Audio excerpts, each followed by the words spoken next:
حضرت خواجہ فخر جہاں دہلوی رحمۃ اللہ علیہ کے سلسلہ چشت کے امام ہیں حضرت خواجہ فخر جہاں دہلوی رحمۃ اللہ علیہ، لیکن ان کے نام کے ساتھ حضرت مولانا لگتا ہے۔ کیا بول کے بتائیے، نہیں بولتے آپ، کیا لگتا ہے؟ یہ جو حضرت مولانا ہوتے ہیں یہی پیر ہوتے ہیں اصل میں۔ جی ناراض ہو گئے آپ لوگ؟ ہو گئے، وہ لگتا ہے مینوں حضرت مولانا ہی پیر ہوتے ہیں۔ پیر کا کام ہے نا آپ کو دین بتائے، کہ صرف پھوکاں والا پیر ہوندا ہے؟ پیر کا کام ہے دین بتائے، تو جو ہر جمعے دین بتائے، جو کئی نسلوں کو قرآن پاک پڑھائے۔ تھوڑا سا نا کرائٹیریا بھی تبدیل کریں۔ یہ جی پیر صاحب ہے، یہ سال کے بعد آتے ہیں، کیا لینے؟ کہتے ہیں گندم کا توڑا۔ کیا مذاق بنایا ہوا ہے۔ جہالت کا نام طریقت رکھ دی ہے۔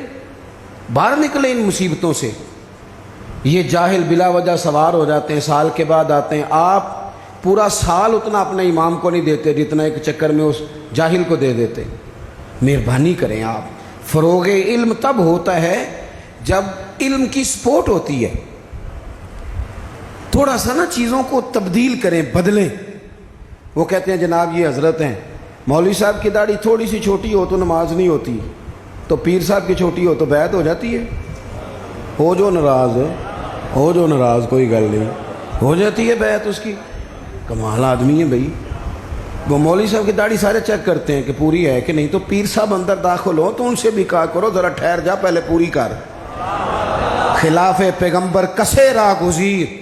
حضرت سعدی کہتے ہیں جو حضور کے طریقے پہ نہ چلے وہ کس طرح منزل تک پہنچ سکتا ہے؟ اصل حضور کی سنت ہے، شریعت ہے۔ اس لیے زندگی کے اندر اصول بنائیں۔ اصول ہم مانتے صحیح کر کے ہیں، صحیح کر کے مانتے ہیں، پر ماننے سے پہلے بھی ذرا صحیح کر کے سوچتے ہیں۔ ان چیزوں پر ضرور۔ حضرت مولانا فخر جہاں دہلوی محبت کے آدمی تھے نا، اللہ تعالیٰ نے انہیں بڑا نوازا، ان کی محبت لوگوں کے دلوں میں بڑی بڑھنے لگ گئی، تو لوگ ذرا دھیان رکھتے ہیں کہ کس بندے کی آج کل واہ زیادہ ہے۔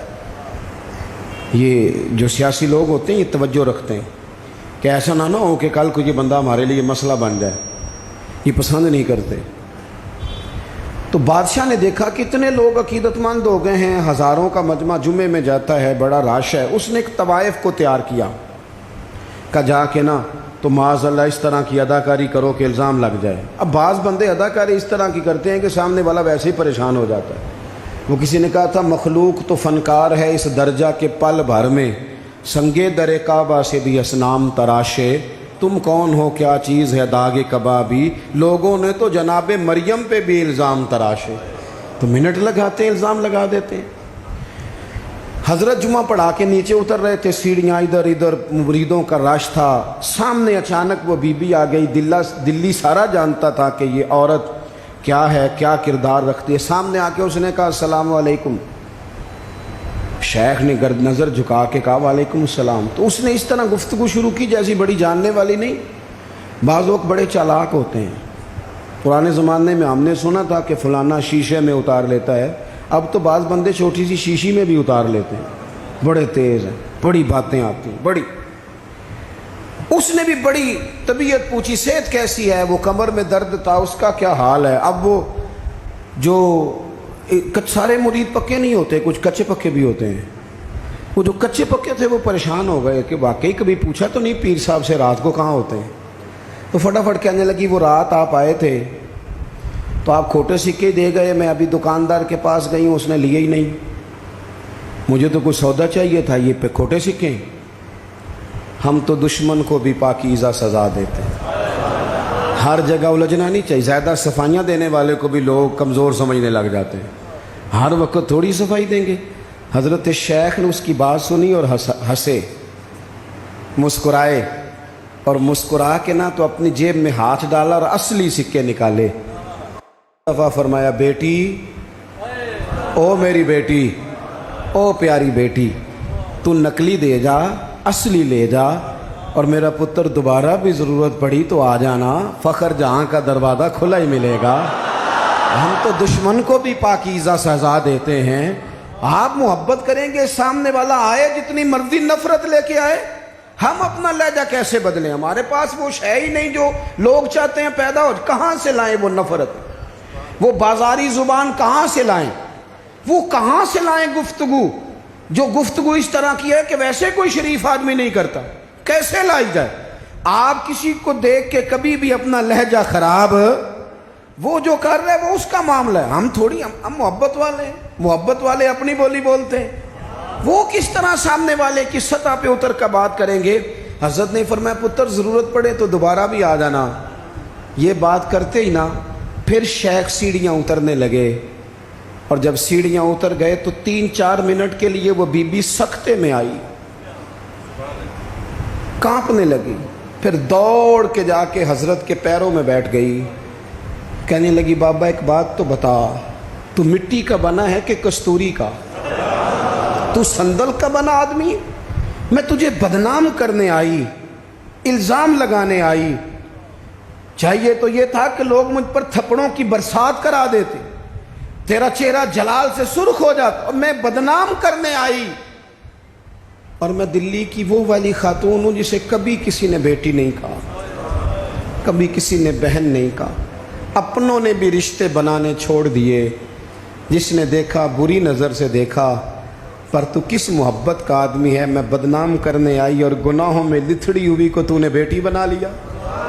یہ جملے کہتے ہی اس خاتون نے دوپٹہ اٹھایا، چہرے پہ اوڑا، اور کہنے لگی دلی والوں اب میں تمہیں بتاؤں گی فخر جہاں کی بیٹی کس طرح کی ہوتی ہے. اب میں بتاؤں گی. آج کے بعد میرے مکان کو کوئی گانے باجے کی جگہ سمجھ کے نہ آنا، اسے میں نے مسجد بنا دیا ہے. قیامت تک مدینے والے کے نام کی اذانیں پڑھی جائیں گی. مسجد کا ارادہ کر دیا ہے.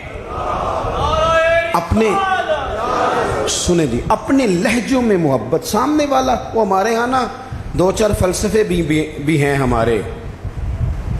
کچھ لوگ کہتے ہیں دکھ بڑے ہیں اس لیے میں سخت ہو گیا ہوں. دکھ بڑے ہیں پیر صاحب، آپ تو گاڑی میں بیٹھ کے آئے، عقیدت مندوں کا ہجوم ہے، پیار ہے. ہمارے پاس دکھ بڑے ہیں. تو میں کہتا ہوں آپ کو پتہ نہیں ہے نا، دکھ جس جگہ جاتے ہیں نا وہ رنگ ضرور بدلتے ہیں پر رہتے دکھ ہی ہیں. رہتے وہ ہر ایک کے پاس ہیں، اس لیے کہ دکھ پیارے بڑے ہیں نا. نبیوں رسولوں کے پاس بھی رہے ہیں، اور ہمارے درویشوں نے ہمیں سبق پڑھایا ہے کہ دکھ قبول محمد بخشا، بس راضی رہن پیارے. اگر وہ اس طرح خوش ہیں تو ہم بھی خوش ہیں. تو دکھ تو ہر بندے کو ہے. اب کیا بندہ ہنسنا چھوڑ دے؟ میں دکھی بڑا ہوں تو لہذا تلخ ہوں. او بھائی، نبی پاک صلی اللہ تعالیٰ علیہ وسلم نے فرمایا ہے لوگوں سارے نبی ستائے گئے اور میں سب سے زیادہ ستایا گیا. آپ کبھی سیرت مبارکہ پڑھیں نا، ہجرت سے پہلے کیا حال ہے.